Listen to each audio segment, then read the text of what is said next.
എല്ലാവർക്കും നമസ്കാരം. നമ്മൾ ഗ്രീൻ സിറ്റിയിലെ ആൾക്കാരോട് ഓരോരുത്തരോടും കമ്മ്യൂണിക്കേറ്റ് ചെയ്യാനായിട്ട് ഒരു മീറ്റിംഗ് വിളിച്ച് പറയാമെന്ന് പറഞ്ഞു കഴിഞ്ഞാൽ പകുതി ആൾക്കാർ ചിലപ്പോൾ വന്നിട്ടുണ്ടാവില്ല. ചില ആൾക്കാർ ഞാൻ അറിഞ്ഞില്ല, ചില ആൾക്കാർ എക്സ്ക്യൂസസ് അടിക്കും. അപ്പോൾ അതുകൊണ്ടാണ് കൃത്യമായിട്ട് ഞാനിങ്ങനെ ഒരു പബ്ലിക് ഡൊമൈനിൽ തന്നെ വരുന്നത്.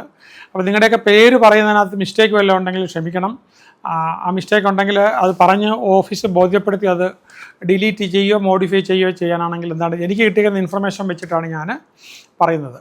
അപ്പോൾ ഈ നമുക്കൊരു തുടക്കത്തിൽ തന്നെ നമ്മളൊരു ഒരു ഡോക്യുമെൻ്റ് എല്ലാവരെ കൊണ്ട് ഒപ്പിടിച്ചിട്ടുണ്ട്. അതിനകത്ത് പറഞ്ഞിട്ടുണ്ട് നമ്മൾ തമ്മിലുള്ള ബന്ധം എന്താണ് എക്സ്പെക്റ്റ് ചെയ്യുന്നത്, പ്രൊസീജിയർ എന്തായിരിക്കും, എല്ലാം നമ്മൾ പറഞ്ഞിട്ടുണ്ട്. അപ്പോൾ റിലേഷൻഷിപ്പ് എങ്ങനെയാണ്, നമ്മൾ പാർട്ട്നേഴ്സാണ്. അപ്പോൾ ലാഭമാണെങ്കിലും നിങ്ങൾക്ക് കിട്ടും, നഷ്ടമാണെങ്കിലും നമുക്ക് കിട്ടും, ഇതിനകത്തൊരു മാർജിൻ ഇല്ല, ഇതൊക്കെ അതിനകത്ത് വ്യക്തമായിട്ട് പറഞ്ഞിട്ടുണ്ട്.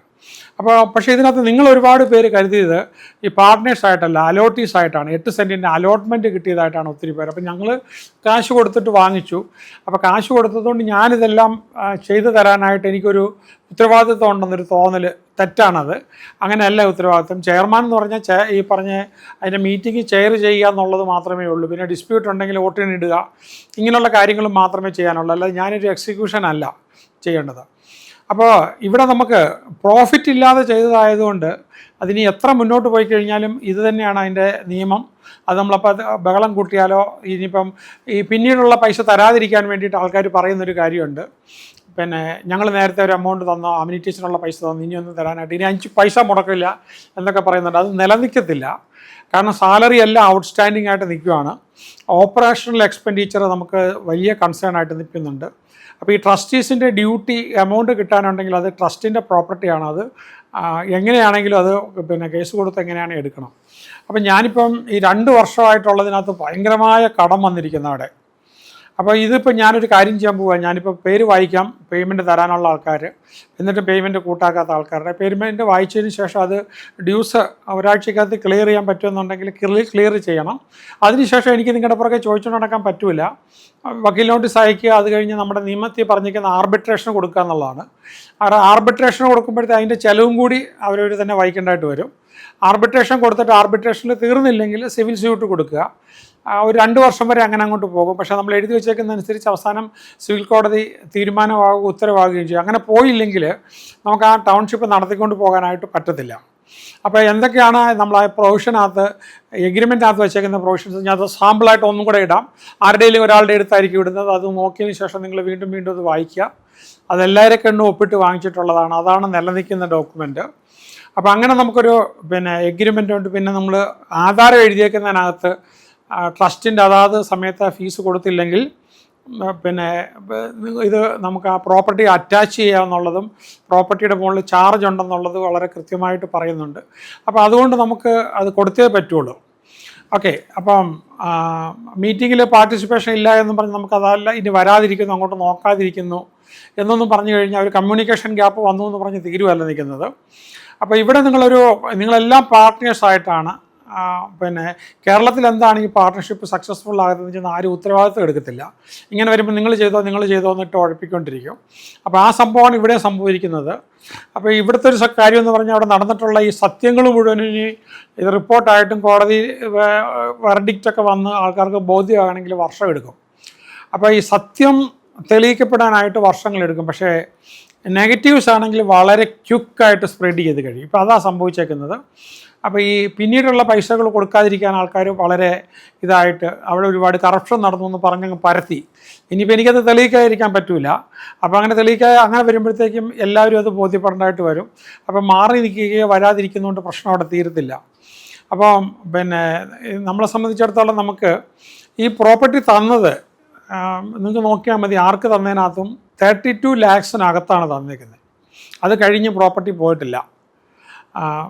അതേപോലെ തന്നെ അതിന് പകരം അതൊരു 40 lakhs ആയിരുന്നെങ്കിൽ, സെൻറ്റിന് 5 ലക്ഷം വിട്ടൊരു 40 lakhs തന്നിരുന്നെങ്കിൽ അതിനകത്ത് മാർജിൻ ഉണ്ടാകുമായിരുന്നു.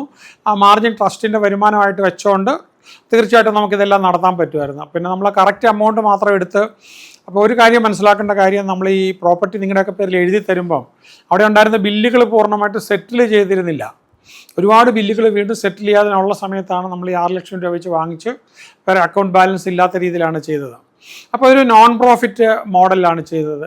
അത് കൃത്യമായിട്ട് നിങ്ങൾ ഇത് മനസ്സിലാക്കി അതിൽ നിന്ന് മാറി നിൽക്കാൻ പറ്റില്ല. ഓക്കെ. അപ്പം ഓരോരുത്തർക്കും അതിൻ്റെതായ റെസ്പോൺസിബിലിറ്റി ഉണ്ട്. ഇനി നമുക്ക് ടാക്സ് ലയബിലിറ്റീസ് വല്ലതും വരുവാണെങ്കിൽ, ആരെങ്കിലും ഈ ആവശ്യമില്ലാത്ത കുത്തിപ്പൊക്കി ടാക്സുകാരുടെ അടുത്ത് പരാതിയൊക്കെ കൊടുത്ത് വരുവാണെങ്കിൽ അതിൻ്റെ വിഹിതം വരും. നമ്മൾ അങ്ങനെയാണ് എഴുതി വെച്ചിരിക്കുന്നത്. അപ്പോൾ അതിൻ്റെ വിഹിതം വരും. നമ്മൾ ലാഭത്തിലും നഷ്ടത്തിലും നിന്നേ പറ്റുള്ളൂ. അപ്പോൾ ഫർദർ പേയ്മെൻറ്റ് നടത്താതിരിക്കാനായിട്ട് ഞാൻ 5 പൈസ അവിടെ തരത്തില്ല എന്ന് പറഞ്ഞുകൊണ്ട് നിൽക്കത്തില്ല, ഒരു കാരണവശാലും നിൽക്കത്തില്ല. അപ്പോൾ ഞാൻ ഏതായാലും ഇപ്പോൾ പറഞ്ഞതുപോലെ തന്നെ, ഇപ്പോൾ അതുപോലെ തന്നെ സി എ റിപ്പോർട്ടിൻ്റെ പ്രാധാന്യം എന്താണെന്ന് ചോദിച്ചാൽ, private limited company, public limited കമ്പനികളിലെല്ലാം ഓരോരുത്തർക്ക് പോയി കണക്ക് നോക്കാനായിട്ട് പറ്റത്തില്ല. അപ്പോൾ സർക്കാരിന് വേണ്ടിയിട്ടും ഓരോ ഷെയർ ഹോൾഡറിന് വേണ്ടിയിട്ടും എല്ലാവർക്കും വേണ്ടിയിട്ട് സർക്കാർ നോക്കാനായിട്ട് ഏൽപ്പിച്ചിരിക്കുന്ന ആളാണ് ചാർട്ടേഡ് അക്കൗണ്ടൻറ്റ്. അത് തെറ്റായിട്ട് നോക്കിക്കഴിഞ്ഞാൽ അയാളുടെ പണി പോകും, അയാളുടെ വരുമാനം പോകും, അയാൾക്ക് കാര്യമായ ഉത്തരവാദിത്വമുണ്ട്. അതുകൊണ്ട് തന്നെ chartered accountant report primary evidence ആയിട്ട് നിയമത്തിൽ കണക്ക് കൂട്ടിയേക്കുവാണ്. അപ്പോൾ സ്റ്റാറ്റ്യൂട്ടറി കംപ്ലയൻസസിൻ്റെ സ്റ്റാൻഡേർഡും എല്ലാം അതാണ്. അപ്പോൾ അത് ട്രസ്റ്റഡ് ഫോർ ഫയലിംഗ്, റെഗുലേറ്ററി കംപ്ലയൻസസിനും എല്ലാം. ഓക്കെ. അപ്പോൾ നമുക്ക് ഈ 2023 ഏപ്രിൽ മുതലുള്ള ഔട്ട്സ്റ്റാൻഡിങ് ബിൽസ് ഒരുപാടുണ്ട്. പലതിൻ്റെ ഞാൻ ഓരോ ഹെഡ് വായിക്കാം. ലേബർ ബിൽസ് നമുക്ക് ചില ആഴ്ചയൊക്കെ 3 ലക്ഷം രൂപയൊക്കെ വരുന്ന ആഴ്ചകളുണ്ടായിരുന്നു. മെഷീൻസിൻ്റെ നമ്മളവിടെ എർത്ത് മൂവറും JCB ഒക്കെ ഉപയോഗിച്ചതിൻ്റെ ഹ്യൂജ് പേയ്മെൻറ്റ് കൊടുക്കാനായിട്ട് കിടക്കുന്നുണ്ട്. അവരിങ്ങനെ കണ്ടിന്യൂസ് ആയിട്ട് ചെയ്യിച്ചുകൊണ്ടിരിക്കുന്നുണ്ട്. പിന്നെ ഈ നമുക്കവിടെ സാലറിയെക്കുറിച്ച് നിങ്ങൾക്ക് ഒരു ധാരണ ഉണ്ടാകണം. കാരണം മാസം നിങ്ങൾ പേ ചെയ്യുന്നില്ല, നിങ്ങൾക്ക് ഈ 8 സെൻറ്റിൻ്റെതിനകത്താണ് നിങ്ങളുടെ ബോധം നിൽക്കുന്നത്. അങ്ങനെ നിന്നാൽ ഒക്കത്തില്ല. നമ്മളീ 18 ഏക്കറിനകത്ത് നമ്മുടെ ബോധം നിന്നാലേ പറ്റുള്ളൂ. കാരണം നിങ്ങളിപ്പം 8 സെൻറ്റ് നിങ്ങൾ ക്ലീൻ ചെയ്തു, ഒത്തിരി പേര് മിക്കവാറും പേരെല്ലാം ക്ലീൻ ചെയ്തു. പക്ഷേ നിങ്ങൾക്ക് അവകാശപ്പെട്ടൊരു 5 സെൻറ്റ് വേറെ അവിടെ കിടപ്പുണ്ട്. അത് ക്ലീൻ ചെയ്യാനായിട്ട് നിങ്ങൾ ചിന്തിച്ചിട്ടില്ല. കാരണം നിങ്ങളുടെ ബോധം ആ 8 സെൻറ്റിൽ മാത്രം നിൽക്കുകയാണ്. അതിനകത്ത് എന്ത് പുരോഗതി വന്നു? അങ്ങനല്ല. എവിടെ പുരോഗതി വന്നാലും എല്ലാവർക്കും കൂടെ ഉള്ളതാണ്. നമ്മൾ അങ്ങനെയാണ് അതിൻ്റെ റൂളുകൾ എഴുതി വെച്ചേക്കുന്നത്. ഇനിയിപ്പോൾ അവിടെ കാശ് കൊടുക്കാനായിട്ടുള്ള സാലറിയെക്കുറിച്ചാണെന്ന് പറയാം. സാധാരണഗതിയിൽ റിയൽ എസ്റ്റേറ്റിനകത്ത് പണി അറിയാവുന്നവരൊക്കെ ആ ഓഫീസിൽ ജോലി ചെയ്യുമ്പോഴത്തേക്കും ഭയങ്കര ശമ്പളമാണ്. നമ്മളത് വെച്ച് നോക്കുമ്പോൾ ഞാൻ ബാക്കിയുള്ള റിയൽ എസ്റ്റേറ്റുകാരുമായിട്ട് നമ്മുടെ ആൾക്കാരുടെ ഉദ്യോഗസ്ഥരുടെ ശമ്പളം നോക്കുമ്പോൾ വളരെ കുറവാണ്. ഞാനത് വെരിഫൈ ചെയ്തു. ഇപ്പം ഞാൻ ഓരോരുത്തരുടെ ശമ്പളം പറയും. ഇപ്പം സത്യനാരായണന് നമ്മൾ കൊടുക്കുന്നത് 50,000 പെർ മന്ത് പ്ലസ് ടെലിഫോണും യാത്ര എല്ലാം കൂടെ ഒരു 6,000 രൂപ അഡീഷണൽ വരും. 56,000 എടുക്കാം. പ്രമോദിന് കൊടുക്കുന്നത് 50,000 ആണ്. മുരളിക്ക് കൊടുക്കുന്നത് 25,000 ആണ്. ശശിധരൻ PROയ്ക്ക് കൊടുക്കുന്നത് 30,000 ആണ്. സെക്യൂരിറ്റി 2 ഡ്യൂട്ടിയിലായിട്ട് ഇരിക്കുന്ന ആൾക്കാർക്ക് 47,200 ആണ്.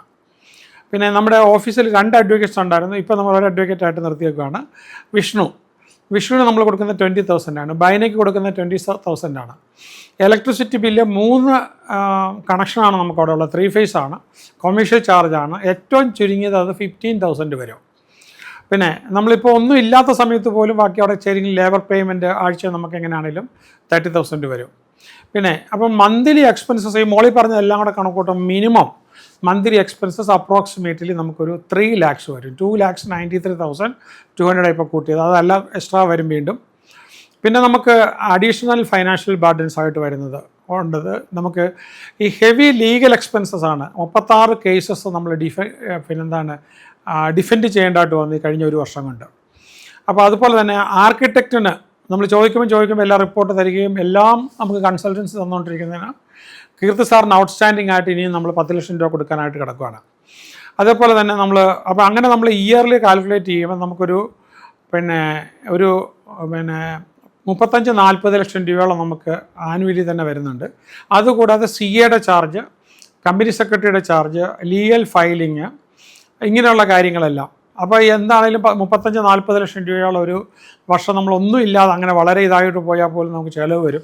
അവരെ ഉപയോഗിക്കുക എന്ന് പറയുന്നത് എല്ലാവരോടും ആവശ്യമാണ്. അതില്ലാന്ന് പറഞ്ഞ് നമുക്ക് അപ്പോൾ അത് ആലോചിച്ചിട്ട് നിങ്ങൾ പറയണം എന്ത് ചെയ്യണം എന്നുള്ളത്. ഇമ്മീഡിയറ്റ് ആയിട്ട് നമുക്കൊരു AGM കൂടിയതിന് ശേഷം ഇതിനൊരു തീരുമാനം എടുക്കണം.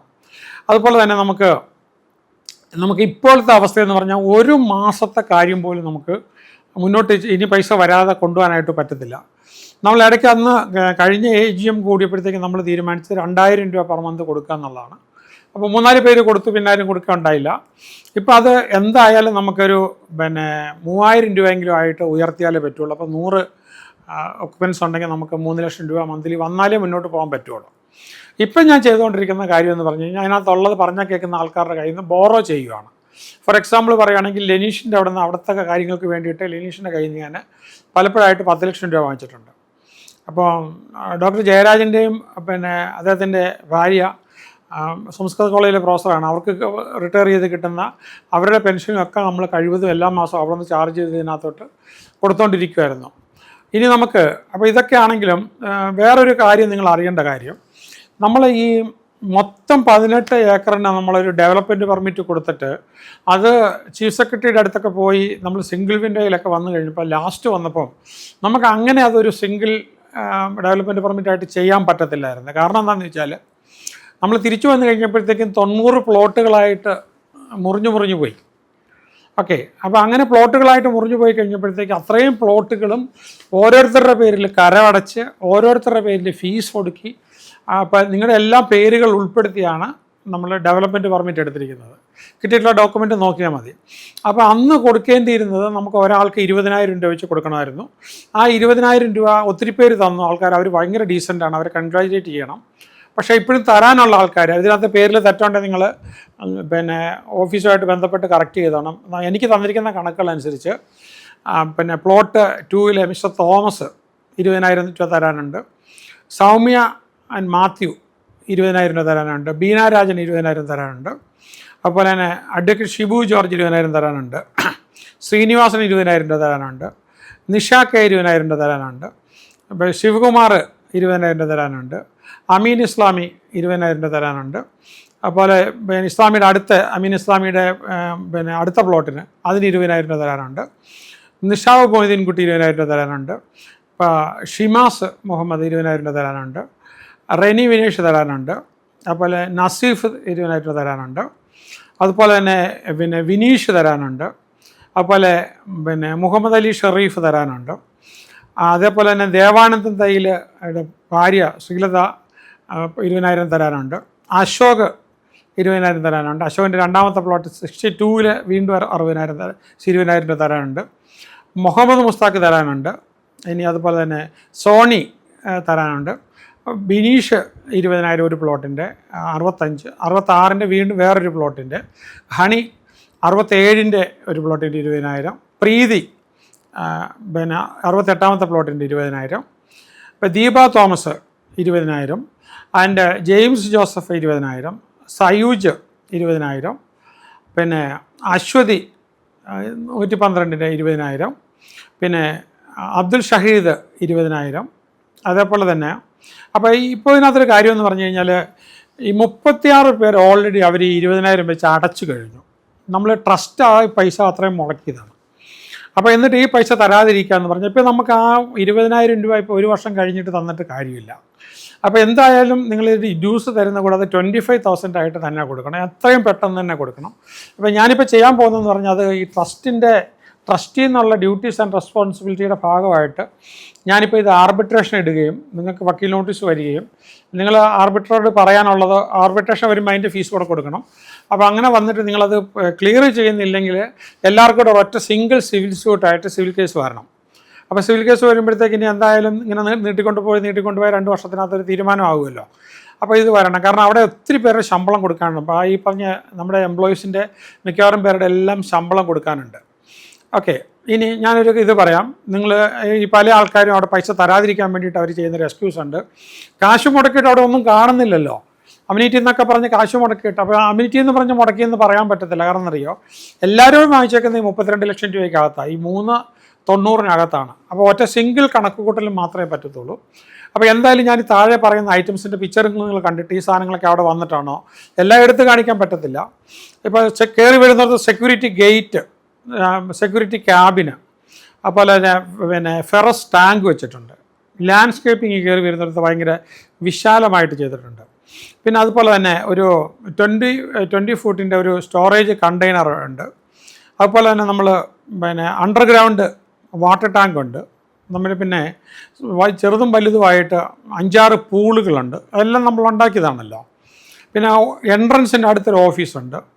അപ്പം അതുമായിട്ട് നമ്മൾ അതിനും കൂടെ സ്റ്റോർ റൂം അറ്റാച്ച് ചെയ്തിട്ടുണ്ട്. അതിനൂടെ നമ്മൾ 3 ടോയ്ലറ്റ്സ് ചെയ്തിട്ടുണ്ട്. പിന്നെ അതേപോലെ തന്നെ വെഹിക്കിൾ ഷെഡുണ്ട്, ലേബർ ക്യാമ്പ് നമ്മളുണ്ട്, ലേബർ ക്യാമ്പുകൾക്ക് വേണ്ടിയിട്ട് ടോയ്ലറ്റ് ഉണ്ട്, പിന്നെ ലേബർ ക്യാമ്പിന് വേണ്ടിയിട്ട് വാട്ടർ ടാങ്ക് ഉണ്ട്. ബോർവെല്ലുകൾ തന്നെ നമ്മൾ 3 ഉണ്ട്, നല്ല പൈസ കൊടുത്ത് ചെയ്തേക്കുന്നതാണ്. ഫെൻസിങ് വളരെ കണ്ടിന്യൂസ് ആയിട്ട് നമ്മൾ ചെയ്തതാണ്. അത്രയും ചെയ്ത് ഫെൻസിങ് കാണാതെ ഫെൻസിങ്ങിൻ്റെ അടിയിലേക്ക് നമ്മൾ മറ്റ് ജീവികൾക്കൊന്നും കയറത്തില്ലാത്ത രീതിയിൽ അടിയിലേക്ക് ഇത് ചെയ്തിട്ടുണ്ട്, കോൺക്രീറ്റ് ചെയ്തിട്ടുണ്ട്.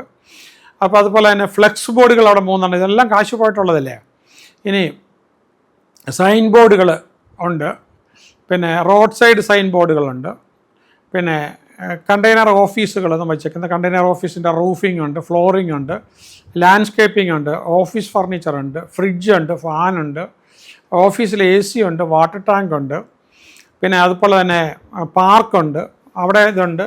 പിന്നെ അവിടെ കുട്ടികൾക്ക് കളിക്കാനുള്ള സംഭവങ്ങൾ, ഊഞ്ഞാലുകളും ബെഞ്ചസും സ്വിങ്ങും പിന്നെ മാർബിൾ ബെഞ്ചസും പിന്നെ ഫ്ലാഗൊക്കെ ആയിട്ട് നമ്മളവിടെ ചെയ്തേക്കുന്നത്, ഫ്ലാഗ്, ബലൂൺസ്, പിന്നെ ലാപ്ടോപ്പ്, പ്രിൻ്റർ, ഓഡിറ്റോറിയം അവിടെ ഉണ്ട്. പിന്നെ ഓഡിറ്റോറിയത്തിൽ ഫർണിച്ചേഴ്സ് ഉണ്ട്, സൗണ്ട് സിസ്റ്റം ഉണ്ട്, ലൈറ്റിംഗ് ഉണ്ട്, ഫാനുണ്ട്, പിന്നെ നമുക്ക് ഓപ്പൺ ഗ്രൗണ്ട് ഉണ്ട്. അതൊക്കെ ഉണ്ടാക്കിയെടുത്തല്ലേ, അവിടെ ഉണ്ടാക്കി വന്നതല്ലല്ലോ. പിന്നെ ലാൻഡ്സ്കേപ്പിംഗ് ഉണ്ട് ഓഡിറ്റോറിയത്തിൻ്റെ അടുത്ത്, സോളാർ ലൈറ്റുകൾ ചെയ്തിട്ടുണ്ട്, ട്രീസ് ഒരുപാട് പ്ലാന്റ് ചെയ്തിട്ടുണ്ട്, സാൻഡൽവുഡ്, ജാക്ക് ഫ്രൂട്ട്സ്. അപ്പോൾ ആക്ച്വലി നമ്മൾ വെച്ചിരിക്കുന്ന പിന്നെ പ്ലാന്റ് ചെയ്തേക്കുന്ന ട്രീയിൽ ഒരു 1/3 പിടിച്ച് കാണത്തുള്ളൂ. കഴിഞ്ഞ വർഷം ഇപ്പോൾ ഓവർ ഗ്രൗൺ ചെയ്ത് നിൽക്കത്തില്ല, പൊട്ടിപ്പോകുമെന്ന് പറഞ്ഞിട്ട് ആൾക്കാർ കാശ് മുടക്കി എടുത്ത് മാറ്റി വെച്ചില്ല. അപ്പോൾ ഇപ്പോൾ ഈ വേനയ്ക്ക് ഒരുപാടെണ്ണം അത് നശിച്ചു പോയിട്ടുണ്ട്. അപ്പോൾ നമുക്കത് ചെയ്യാതിരിക്കാൻ പറ്റത്തില്ല. എല്ലാവരുമായിട്ട് സംസാരിച്ചതിന് ശേഷമാണ് നമ്മൾ മന്ത്ലി അത് കൊടുത്തുകൊണ്ടിരുന്നാൽ മാത്രമേ പറ്റുള്ളൂ. പിന്നെ നമ്മൾ ഇലക്ട്രിസിറ്റി കണക്ഷൻസായിട്ടുള്ള ഫിറ്റിങ്സ്, അതിന് വേണ്ടിയിട്ടുള്ള ബോർഡുകൾ, CCTV cameras, monitors, interactive TV ഒക്കെ നമ്മുടെ ഓഫീസിൽ വെച്ചിട്ടുണ്ട്. പിന്നെ വാട്ടർ പമ്പിങ്, ഇക്കോ ടോയ്ലറ്റ് 6 ഉണ്ട്. പിന്നെ നമുക്ക് വെഹിക്കിളുണ്ട്, അവിടെ ബൊലോറോ ഉണ്ട്. പിന്നെ ഇലക്ട്രിസിറ്റി പോയി കഴിഞ്ഞാൽ ജനറേറ്ററുണ്ട്. ഓപ്പൺ വെല്ലുണ്ട്, വളരെ വലുത്, അതിന് വേണ്ടിയിട്ട് 8 സെൻറ്റ്. നമ്മൾ പ്രോപ്പർട്ടി വാങ്ങിക്കുമ്പോൾ അതില്ലായിരുന്നല്ലോ, കാണാനില്ല എന്ന് പറഞ്ഞു കഴിഞ്ഞാൽ ഇത് നിങ്ങളുടെ കണ്ണിൽ പെടുന്നില്ലേ.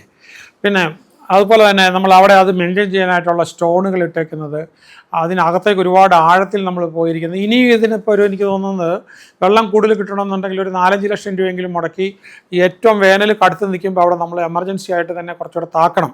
തീരുമാനം ഇപ്പോൾ ഉണ്ടായില്ലെങ്കിൽ പിന്നീട് നമുക്ക് മഴ വന്നു കഴിഞ്ഞാൽ ചെയ്യാനായിട്ട് പറ്റത്തില്ല. പിന്നെ ബ്രഷ് കട്ടറുണ്ട് 2 പ്രൂണിങ് മെഷീൻസ് ഉണ്ട്, പിന്നെ വാട്ടർ ടാങ്കുകളുണ്ട്, ഇപ്പോൾ യൂട്ടിലിറ്റി ഐറ്റംസ് ഉണ്ട്, ഇലക്ട്രിക് കെറ്റിൽസ് പോലുള്ള സാധനങ്ങൾ. അതുപോലെ തന്നെ നമുക്ക് അഡീഷണൽ പ്രോജക്റ്റ് കോമ്പോണൻസ് നമുക്കുണ്ട്. പെർമിഷൻസ് സ്റ്റേറ്റ് ഗവൺമെൻറ്റിൽ നിന്ന്, സെൻട്രൽ ഗവൺമെൻറ്റിൽ നിന്ന് എടുത്തത്, വേരിയസ് അതോറിറ്റീസിൻ്റെ എടുത്ത സ്ട്രീറ്റ് ലൈറ്റിംഗ് ഉണ്ട്, ഇറിഗേഷൻ സിസ്റ്റം ഉണ്ട് ചെടികൾക്കെല്ലാം. അപ്പോൾ ലാൻഡ്സ്കേപ്പിംഗ് മുകളിലും എല്ലാം ചെയ്തിട്ടുണ്ട്, സ്പേസ് ഡെവലപ്മെൻറ്റ് ചെയ്തിട്ടുണ്ട്, ട്രീ പ്ലാന്റേഷൻ ചെയ്തിട്ടുണ്ട്, ആംബിയൻസ് ക്രിയേഷൻസ് ചെയ്തിട്ടുണ്ട്. നമുക്ക് ഏറ്റവും കൂടുതൽ കോസ്റ്റ് ആക്കിയിട്ടുള്ളത് ഈ ലീഗലിൻ്റെ കോസ്റ്റാണ്. വേജസ്, സാലറീസ്, നമ്മൾ ഒരുപാട് സാലറി കുടിശ്ശികയുണ്ട്. നമുക്ക് ഒരു മാസം പോലും ഇനി മുന്നോട്ട് പോകാൻ പറ്റത്തില്ല. അപ്പോൾ അതുകൊണ്ട് തന്നെ നമുക്ക് പിന്നെ ഇപ്പോൾ ഈ ഒരു കാര്യം ചെയ്യേണ്ടത്, നിങ്ങൾക്ക് തർക്കം ഉണ്ടെങ്കിൽ നമുക്ക് അവിടെ ഒരു കാര്യം ചെയ്യാം. ഉടനെ തന്നെ ഇപ്പോൾ ഈ തന്നേക്കുന്നത് നിങ്ങൾ കേട്ടതിന് ശേഷം ഒരു വാല്യുവേഷനും കൂടെ ചെയ്തോളൂ. ഈ പറഞ്ഞ സാധനം എല്ലാം അവിടെ വന്നിട്ടുണ്ടോ. അപ്പോൾ നമ്മൾ 90 പേരുടെ കയ്യിൽ നിന്നാണ് 6 ലക്ഷം രൂപ വെച്ച് വാങ്ങിച്ചിട്ടുള്ളത്. പഴയ ബില്ലുകൾ ഒത്തിരി കൊടുക്കാനുണ്ടായിരുന്നു, അതും മനസ്സിലാക്കണം. നമ്മളങ്ങനെ അമ്യൂണിറ്റീസ് എന്നും പറഞ്ഞ് എടുക്കുകയല്ല വേണ്ടത്, മൊത്തം കയ്യിൽ നിന്ന് എത്ര ആയിട്ടുണ്ടെന്ന് വിളിച്ച് കണക്ക് കൂട്ടിയിട്ട് വരണം. ഇതിപ്പോൾ പറഞ്ഞ് എന്നെ കള്ളനാക്കിക്കൊണ്ട് ആൾക്കാർ പേ ചെയ്യാതിരിക്കുകയാണ്. അപ്പോൾ ഈ പലപ്പോഴും എന്ന് പറഞ്ഞാൽ നിങ്ങൾ 8 സെൻറ്റിനകത്ത് മാത്രമാണ് നിൽക്കുന്നത്, ബാക്കി 5 സെൻറ്റ് അവിടെ മെയിൻറ്റെയിൻ ചെയ്യേണ്ടതിൻ്റെ ആവശ്യകതയെക്കുറിച്ച്, ഇപ്പോൾ തെളിച്ചിടേണ്ടതിൻ്റെ കാര്യത്തെക്കുറിച്ച് ചിന്തിക്കുന്നില്ല. 18 ഏക്കറും തെളിച്ചാലേ പറ്റുള്ളൂ, അതെല്ലാവർക്കും ഒന്നിച്ചുള്ളതാണ്. പിന്നെ അപ്പോൾ AGM നമുക്ക് ഏപ്രിൽ തന്നെ AGM വെക്കണം, കാര്യങ്ങളെക്കുറിച്ചൊരു തീരുമാനം വേണം. അതേപോലെ തന്നെ നമുക്ക് ഈ റേറ ഫൈൻ വന്നപ്പോഴത്തേക്കും വളരെ ഡീസൻ്റായിട്ട് അതിന് വേണ്ടിയിട്ട് സാമ്പത്തിക സഹായം ചെയ്ത ആൾക്കാരുണ്ട്. അപ്പോൾ 76,000 അടച്ചേക്കുന്ന ആൾക്കാരുണ്ട്. അതവിടെ ചെയ്തേക്കെന്ന് പറഞ്ഞാൽ ആ പൈസ നമ്മൾ ബാങ്കിലിട്ടിട്ട് അതിനൊരു FD എടുത്തിട്ട് അത് റേറയുടെ പേരിൽ അസൈൻ ചെയ്ത് കൊടുത്തേക്കാണ്. കേസ് തീരുമ്പോഴേ നമുക്കത് എടുക്കാനായിട്ട് പറ്റുള്ളൂ. ഇപ്പോൾ കേസ് തീരാനുള്ള തടസ്സം എന്ന് പറഞ്ഞാൽ അവർ 4 പേര് കൊടുത്തിരിക്കുന്ന കേസ് സ്റ്റേ കിടക്കുന്നതായതുകൊണ്ട് ആ സ്റ്റേ കഴിഞ്ഞാൽ മാത്രമേ റേറ ട്രൈബ്യൂണലിൽ കേസ് കേട്ട് തീരത്തുള്ളൂ. ആ ഒരു തടസ്സം മാത്രമേ ഉള്ളൂ. അപ്പോൾ ഇവിടെ നമുക്ക് അതിന് കെട്ടിവെക്കാനായിട്ട് 76,000 വന്നത് ഡിപ്പോസിറ്റ് കിടക്കുകയാണ്. അതിനകത്ത് അപ്പോൾ അവരുടെ ഡിപ്പോസിറ്റായിട്ട് അത് കണക്ക് കൂട്ടണം. അതിനകത്ത് പ്രൊഫസർ ബാബുവിൻ്റെ ഉണ്ട്, ഫസലുർ റഹ്മാൻ്റെ ഉണ്ട് 76,000, വിജയലക്ഷ്മിയുടെ ഉണ്ട്, പിന്നെ P വിജയൻ്റെ ഉണ്ട്, സുധർമണിയുടെ ഉണ്ട്, ഡോക്ടർ ജയരാജൻ്റെ ഉണ്ട്, പിന്നെ ആകാശ് ജയരാജൻ്റെ ഉണ്ട്, ആര്യ ജയരാജൻ്റെ ഉണ്ട്. ഒക്കെ ഡോക്ടർ ജയരാജൻ്റെ മക്കളാണ്. പിന്നെ ദിലീപുണ്ട്, ഡോക്ടർ ജയരാജൻ്റെ ബ്രദറാണ്. ജയ്പാലുണ്ട്, ഡോക്ടർ ജയരാജൻ്റെ ആണ്. സജീഷ് കൊടുത്തിട്ടുണ്ട്. അതുപോലെ തന്നെ മുഹമ്മദ് ഷാഫി കൊടുത്തിട്ടുണ്ട്. പിന്നെ ബിനീഷ് ടി കൊടുത്തിട്ടുണ്ട്. പിന്നെ വിജയലക്ഷ്മി വീണ്ടും കൊടുത്തിട്ടുണ്ട്. അടുത്ത വിജയലക്ഷ്മി അടുത്ത പ്ലോട്ടിന് വേണ്ടി കൊടുത്തിട്ടുണ്ട്. അടുത്ത പ്ലോട്ടിലും 4ാമതായിട്ട് വീണ്ടും കൊടുത്തിട്ടുണ്ട്. ഷിബു ജോർജ് കൊടുത്തിട്ടുണ്ട്. അതുപോലെ പിന്നെ നമുക്ക് ശ്രീജിത്ത് തങ്കപ്പൻ കൊടുത്തിട്ടുണ്ട്. അഡ്വക്കേറ്റ് ലെനീഷ് കൊടുത്തിട്ടുണ്ട്. പിന്നെ ഷിഹാബുദ്ദീൻ കൊടുത്തിട്ടുണ്ട്. ജാഫർ ഷെറീഫ് കൊടുത്തിട്ടുണ്ട്. ഷാനാസ് കൊടുത്തിട്ടുണ്ട്. അമീൻ ഇസ്ലാമി കൊടുത്തിട്ടുണ്ട്. എല്ലാം 76 വെച്ച് കൊടുത്തതാണ്. അമീൻ ഇസ്ലാമി 2ാമത്തെ പ്ലോട്ടിന് കൊടുത്തിട്ടുണ്ട്. നിഷാവ് മൊയ്തീൻകുട്ടി കൊടുത്തിട്ടുണ്ട്. അതുപോലെ തന്നെ ശ്രീജിത്ത് നെല്ലിക്കൽ കൊടുത്തിട്ടുണ്ട്. അപ്പം ഷിമാസ് മുഹമ്മദ് കൊടുത്തിട്ടുണ്ട്. അതുപോലെ തന്നെ അമീൻ ഇസ്ലാമി അടുത്ത പ്ലോട്ടിന് കൊടുത്തിട്ടുണ്ട്. സുബൈർ കൊടുത്തിട്ടുണ്ട്. അപ്പം ഷൈമ കൊടുത്തിട്ടുണ്ട്. പിന്നെ മുഹമ്മദ് നൗഫൽ കൊടുത്തിട്ടുണ്ട്. ആൻഡ് ഷെറീഫ് കൊടുത്തിട്ടുണ്ട്. ജെയിംസ് ജോസഫ് കൊടുത്തിട്ടുണ്ട്. ഭരത് വിജയ് കൊടുത്തിട്ടുണ്ട്. ഫേബി കൊടുത്തിട്ടുണ്ട്. അതുപോലെ മുഹമ്മദ് ഷാഫി കൊടുത്തിട്ടുണ്ട്. സയൂജ് കൊടുത്തിട്ടുണ്ട്. സയൂജിൻ്റെ ഒരെണ്ണം കൂടെ കൊടുക്കാനുണ്ട്. പിന്നെ ശ്രീധർ കൊടുത്തിട്ടുണ്ട്. വിവേക് കൊടുത്തിട്ടുണ്ട്. അബ്ദുൾ മുനീർ കൊടുത്തിട്ടുണ്ട്. അപ്പോൾ ഇവരെല്ലാം കാശ് കൊടുത്തത് നമ്മളത് ഡിപ്പോസിറ്റായിട്ട് എടുത്തുകൊണ്ട് ആ ഡിപ്പോസിറ്റ് വെച്ചുകൊണ്ടാണ് നമ്മൾ റെറാക്കി കൊടുത്തത്. അപ്പോൾ ഞാനീ പറയുന്നത് നമ്മളൊരു വളരെ മുന്നോട്ടൊട്ടും പോകാൻ വയ്യാത്ത ഒരു അടിയന്തര സിറ്റുവേഷനിലാണ് നിൽക്കുന്നത്. നിങ്ങളിത് കണ്ടിട്ട് ബാക്കിയുള്ളവരോടും അപ്പോൾ ഈ ഒരു കാര്യമാണ്, നിങ്ങൾക്ക് ഇങ്ങോട്ട് ഞാൻ വോയിസ് ഇട്ട് കഴിഞ്ഞ് ഞാൻ കേട്ടോളാം, എന്ത് പറയാനുണ്ടെങ്കിലും നിങ്ങൾക്ക് പ്രസൻറ്റ് ചെയ്യണം. അപ്പം നിങ്ങളിതുമായിട്ട് ഭയങ്കര ഡിസ്പ്യൂട്ട് ഉണ്ടെങ്കിൽ നമുക്ക് ആർബിട്രേഷനിൽ വെച്ച് തീർക്കാതിരിക്കാൻ പറ്റില്ല. ഒരു ദിവസം പോലും നമുക്കത് ഇല്ലാതെ പോകാൻ പറ്റത്തില്ല. ആർബിട്രേഷനിൽ വെച്ച് നമുക്ക് തീർത്തതിന് ശേഷം എന്നിട്ടും അത് കംപ്ലൈ ചെയ്യാത്ത ആൾക്കാരെ സംബന്ധിച്ചിടത്തോളം അതെല്ലാം കൂടെ പുട്ടുകതർ എല്ലാ കുടിശ്ശികയും കൂടെ ഒന്നിച്ചാക്കിക്കൊണ്ട് ഒരു സിവിൽ കേസ് കൊടുത്തിട്ട് റിക്കവറിക്ക് വേണ്ടിയിട്ട്, അതാണ് അതിൻ്റെ നിയമം. അതാണ് ട്രസ്റ്റീസിൻ്റെ ഡ്യൂട്ടിയും റെസ്പോൺസിബിലിറ്റീസ് പെട്ടതാണ്. നമ്മളങ്ങനെ ചെയ്തേ പറ്റുള്ളൂ. എന്നിട്ട് നമ്മളൊരു കാര്യം ചെയ്യുക, അവിടെ നമുക്കിപ്പം മാസം എത്ര രൂപ മിനിമം ചിലവുണ്ടെന്ന് നമ്മൾ പറഞ്ഞു. ഇനി അതിനെക്കുറിച്ച് പഴയതിനെക്കുറിച്ചൊന്നും പറഞ്ഞിട്ട് കാര്യമില്ല. കാരണം അത് സ്പെൻഡ് ചെയ്തതിൻ്റെ മുഴുവൻ എവിഡൻസസ് ഉണ്ട്. വൗച്ചേഴ്സും ബില്ലുകളും ഉൾപ്പെടെയുള്ള എവിഡൻസസും എല്ലാം ഉണ്ട്. അതിനകത്തൊന്നും ആർക്കും ഒരു വിധത്തിലൊന്നും കണ്ടുപിടിക്കാനായിട്ട് പറ്റില്ല. ശ്രമിച്ചു നോക്കിക്കോളൂ, ഏതെങ്കിലും വിധത്തിൽ നിങ്ങൾക്ക് ശ്രമിച്ചു നോക്കിക്കോളൂ, പറ്റത്തില്ല. ഈ ഓരോ എക്സ്പെൻസസും കോടതിയിൽ അങ്ങോട്ടും ഇങ്ങോട്ടും യുദ്ധം ചെയ്ത് തന്നെ സംസാരിച്ച് ചെയ്യേണ്ടതാണ്. അപ്പോൾ എന്നെക്കുറിച്ച് മോശമായിട്ട് പരാതി പറഞ്ഞ ആൾക്കാരെ സംബന്ധിച്ചിടത്തോളം അതല്ലാന്ന് തെളിയിച്ച് അവർക്ക് ശിക്ഷ വാങ്ങിച്ചു കൊടുക്കേണ്ടത് എൻ്റെ ജോലിയാണ്. ഓക്കെ, അപ്പോൾ അതും കൂടി വരുവാണ്. അപ്പോൾ നിങ്ങൾ എന്തായാലും ഒരു കാര്യം ചെയ്യുക, ഇത് ബാക്കിയുള്ളവരോടത്ത് പറഞ്ഞിട്ട് എത്രയും പെട്ടെന്ന് സംസാരിച്ച് നിങ്ങൾക്ക് പറയാനുള്ളത് എന്തും എൻ്റെ അടുത്ത് പറഞ്ഞോളൂ. പക്ഷേ ഒരു കാര്യം എന്ന് പറഞ്ഞാൽ സത്യം ഇതാണ്, വേറെ കാശുകളൊന്നും അവിടെ പോയിട്ടില്ല, മുഴുവനും ഓഡിറ്റ് ചെയ്ത് വെച്ചിട്ടുണ്ട്. പക്ഷേ ഞാനിങ്ങനെ എത്ര രൂപ ആകും എങ്ങനെ ആകും എന്നുള്ളത് എനിക്ക് ആദ്യമേ ദിവ്യദൃഷ്ടിയൊന്നും ഇല്ലല്ലോ. ഇത് അതുപോലെ ഇത്ര നീണ്ടുപോകും, ഇപ്പോൾ റേറ കിട്ടാനായിട്ട് ഇത്രയും താമസം വരുന്നത് എനിക്ക് ദിവ്യദൃഷ്ടി ഇല്ലല്ലോ.